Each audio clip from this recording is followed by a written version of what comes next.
கேரள சபரிமலையில் இருக்கக்கூடிய ஐயப்பனுக்கு தமிழகத்துல இவ்வளவு மவுசு இருக்கு. ஐயப்பன் யார்? சாஸ்தா, தர்ம சாஸ்தா, மணிகண்டன், ஹரிஹரசுதன் பல பெயர்களால் அழைக்கப்படும் தெய்வம் தான் ஐயப்பன். மலையாள நாட்டுப்புற பாடல்படி பந்தள அரச குடும்பத்தின் மன்னர் ராஜசேகருக்கும் அரசி கோப்பெருந்தேவிக்கும் குழந்தை இல்லாம பல வருஷமாவே சிவனை நினைச்சு வேண்டுறாங்க.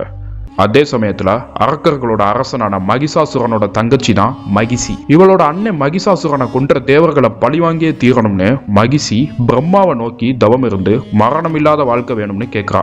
ஆனா பிரம்மா சொல்றாங்க சாவுன்றது எல்லாருக்கும் நிச்சயம், அதனால சிவன் மற்றும் பெருமாள் 2 பேரோட அம்சம் இருக்கிற ஒருத்தரால மட்டும்தான் உன்னை அழிக்க முடியும் அப்படின்னு பிரம்மா வரம் கொடுத்துட்டு போயிட்டாரு. இதை கேட்ட மகிஷி ஆணவத்துல ஆடுறா. ஏன்னா சிவன் பெருமாள் 2 பேரோட அம்சமும் கொண்டவன் இந்த உலகத்திலே இல்லை அப்படின்னு சொல்லிட்டு தன்னை சுத்தி இருக்க எல்லாரையும் கொடுமைப்படுத்தி தேவலோகத்தை கைப்பற்றணும்னு நினைக்கிறான். சிவபெருமானும் பெருமாளும் பந்தள மகாராஜா ராஜசேகரனுக்கும் உதவணும், அதே சமயம் இந்த மகிஷியும் அழிக்கணும் அப்படின்னு ஒரு வழி பண்றாங்க.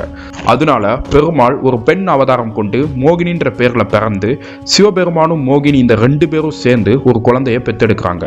கேரளாவில் இருக்கக்கூடிய பந்தள மகாராஜா ராஜசேகரனோட எல்லையில இருக்க காட்டுல இந்த குழந்தைய விட்டுட்டு போயிடுறாங்க. ஏன்னா பந்தள ராஜாவுக்கு தான் பல வருஷமாவே வாரிசு இல்லைன்னு சொன்னோமே. ஒரு நாள் காட்டுக்கு யதார்த்தமா வேட்டைக்கு போறாரு பந்தள மகாராஜா ராஜசேகரன். அப்போ மன்னரோட வந்த கூட்டம் ஏதோ குழந்தை அழுகிற சவுண்டு கேட்குது அப்படின்னு பதறி போய் கேட்குறாங்க. சரி அக்கம் பக்கத்துல யார்ட்டையா விசாரிக்கலான்னு பார்த்தா சுத்தி யாருமே இல்லை. ஒருவேளை இந்த குழந்தை நமக்கு தானோ, குழந்தை ஆண் குழந்தையா வேற இருக்குது, நமக்கு வாரிசு இல்லைன்னு சிவபெருமான்கிட்ட கேட்டனால அவரே நமக்கு இந்த குழந்தைய கொடுத்துருக்காரோ அப்படின்னு மன்னர் முகத்துல அவ்வளவு சந்தோஷம். இந்த குழந்தைய சந்தோஷத்தோட அரண்மனைக்கு எடுத்துட்டு போறாரு. அங்க போனா மொத்த அரண்மனையும் கொண்டாடுது. குழந்தை கழுத்துல மணியோட ஜொலிச்சு தெய்வாம்சமா இருக்கு அப்படின்னு மணிகண்டன் பேர் வச்சுட்டாங்க. மணிகண்டன் தான் இளவரசன் அப்படின்னு மொத்த பந்தள அரசும் அந்த குழந்தைய பார்த்துட்டு வாழ்த்திட்டு போறாங்க. இத்தனை வருஷம் குழந்தை இல்லாத இவங்களுக்கு திடீர்னு சொந்தமாவே குழந்தை பாக்கியம் கிடைச்சது.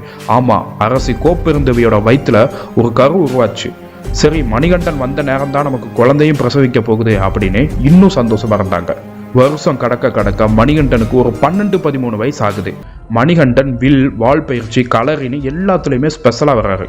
மன்னருக்கு என்னதான் சொந்தமா ஒரு வாரிசு பிறந்தாலும் மணிகண்டன் தான் தனக்கு அப்புறம் அரசன் அப்படின்னு குழப்பமே இல்லாம இருந்தாரு.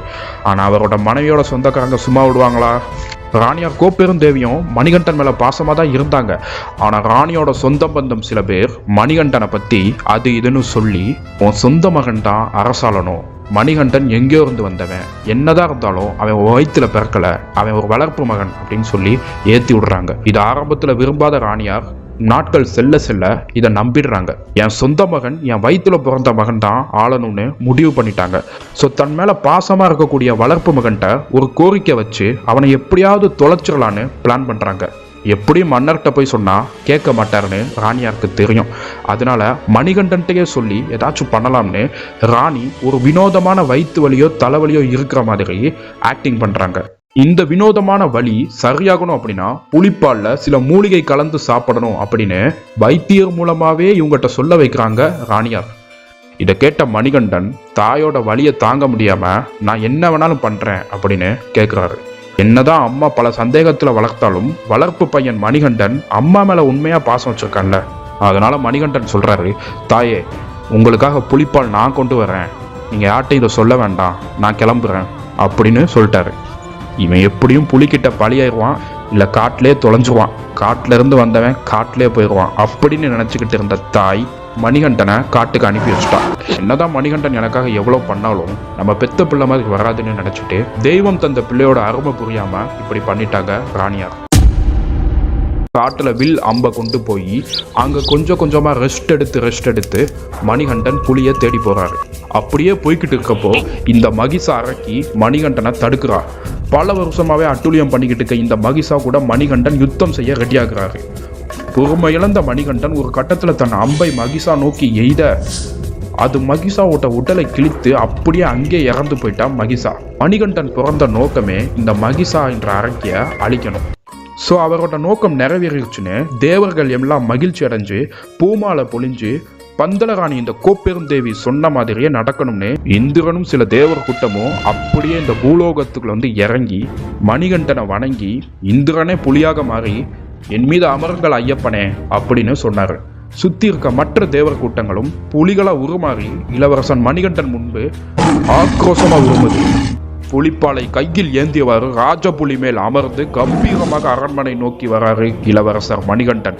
இதை பார்த்து அதிர்ந்து போன அரசி மற்றும் சுத்தி இருக்க எல்லாம் பயந்துட்டாங்க.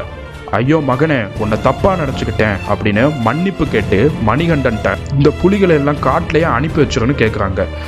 தன்னை வளர்த்த அம்மா மேல கோவமே காட்டாம அப்படியே இந்த புலிகள் எல்லாத்தையுமே காட்டுக்கே அனுப்பி வச்சுட்டாரு மணிகண்டன். 1000 தான் இருந்தாலும் என்னை வளர்த்த அம்மா நீங்கள், உங்களுக்கு ஒரு வழின்றப்போ எதையும் செய்ய நான் தயாராகன்றனால தான் இதை நடத்தினேன். எனக்கு உங்கள் மேலே எந்த கோபமும் இல்லை. என்னோட அவதார நோக்கம் மன்னராகணும் அப்படின்றதெல்லாம் இல்லை. என் அவதார நோக்கம் எல்லாமே இப்போ நிறைவடைஞ்சிருச்சு. எனக்குன்னு தவம் செய்கிறதுக்கு ஒரு இடம் வேணும். ஸோ உங்கள் சொந்த ராஜ்யத்திலேயே நான் ஒரு இடத்த அமைச்சுக்கிட்டு அங்கே போய் உட்காந்துக்கிறேன். என்னை பார்க்க வரணும்னா 18 படிக்கு மேலே ஏறி வாங்கன்னு சொல்லிட்டு தன்னோட வில்லில் ஒரு அம்பை ஓங்கி எய்தி அது எங்கே போய் நிற்கிதோ அந்த இடத்த சூஸ் பண்ணுறாரு. இறைவனே தந்த பிள்ளை தன் மணிகண்டன் அப்படின்னு உணர்ந்த தாயும் தந்தையும் அவர் தவம் செய்கிற இடத்துல போய் பார்க்குறாங்க.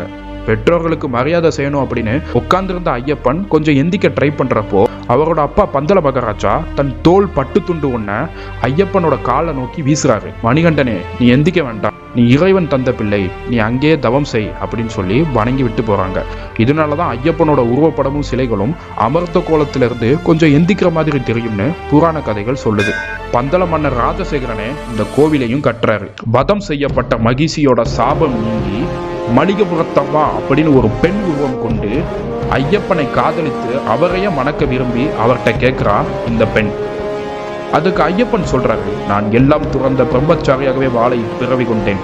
என்னை இந்த சபரிமலையில் காண வரும் கன்னிச்சாமிகள் எப்போ வராம நிற்கிறாங்களோ அன்னையில இருந்து நான் என் முடிவை மாத்திக்கிறேன்.